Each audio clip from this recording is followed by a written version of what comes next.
শেখ মুজিবুর রহমানের বাড়ি কিভাবে দুষ্কৃতীরা ভাঙছে, ভারী যন্ত্র দিয়ে অবাধে বাড়ি ভাঙার কাজ সমানে চলে যাচ্ছে, মানে শেষটুকুও তারা রাখবে না। দেখুন,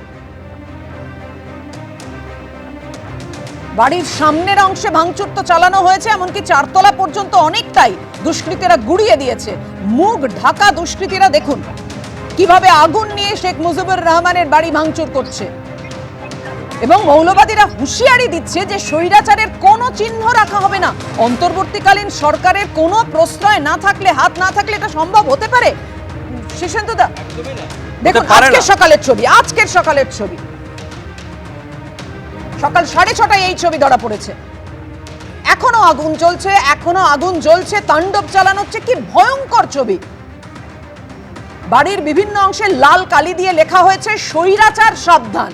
রাতে ধানমন্ডি 5-এ অবস্থিত শেখ হাসিনার বাড়ি সুধা সদন, সেটা পর্যন্ত গুড়িয়ে দেওয়া হয়েছে। সকাল 6:30টার ছবি আপনাদের সামনে রেখেছি। মৌলবাদীরা তারা হুঁশিয়ারি দিচ্ছে স্বৈরাচারের কোনো চিহ্ন রাখা হবে না। কতটা স্পর্ধা, কতটা আস্ফালন!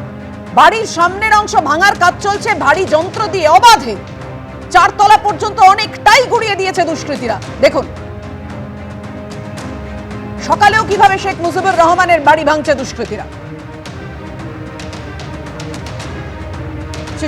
5ই আগস্টের পর 5ই ফেব্রুয়ারি এইভাবে ইতিহাসকে নষ্ট করে দেওয়া যায় না। ইতিহাসের হৃদয়ে লেখা নাম, সে নাম মুছে যাবে না, কখনোই না। প্রতি ইঁটে আছে লেখা এই ইতিহাস। আজকে বাংলাদেশের যে ইতিহাস, সেই ইতিহাসকে ভেঙে চৌচির করে দিলেও 32 নম্বর মুজিবরটা ভেঙে দেওয়া যাচ্ছে না। আজকে কি অবস্থা! আপনারা যে ছবি দেখাচ্ছেন, চোখে জল চলে আসছে প্রত্যেকটা জায়গায়। আজকে বাঙালি হিসেবে আমাদের লজ্জা। আজকে সেই জায়গাতে ঋত্বিক ঘটকের বাড়ি পর্যন্ত ভেঙে দেওয়া হয়েছে। আমরা কোথায় যাব? এই বাংলাদেশের আজকে সারা পৃথিবীর প্রত্যেকটা সরকারের, প্রত্যেকটা রাষ্ট্রপ্রধানের আমি বলছি যে বাংলাদেশের ওপর আজকে কিছু মানে প্রত্যেকটা স্টেপ নেওয়া উচিত। ভারতবর্ষ তো বটেই, আজকে প্রতিবেশী যা বাংলাদেশকে চেনায়, যা বাংলাদেশের নাম উজ্জ্বল করে, সেই বাংলাদেশের ঐতিহাসিক স্মারক সেটা পর্যন্ত ভেঙে দিল দুষ্কৃতীরা। একদমই তাই, প্রত্যেকটা জায়গা ভেঙে দিচ্ছে। দেখুন, আমি বাকিরা যা বলেছেন তার সাথে আমার বক্তব্য আলাদা কিছু নয়। সত্যি সত্যি এই দৃশ্যগুলো দেখলে শরীর খারাপ লাগে। এগুলো কোনো রাজনৈতিক বা সামাজিক তর্ক বিতর্কের ঊর্ধ্বে। যে কোনো মানুষ বা বিশেষ করে বাঙালি, যার শরীরে বাঙালির রক্ত আছে, এগুলো দেখলে আমাদের শরীর খারাপ লাগছে।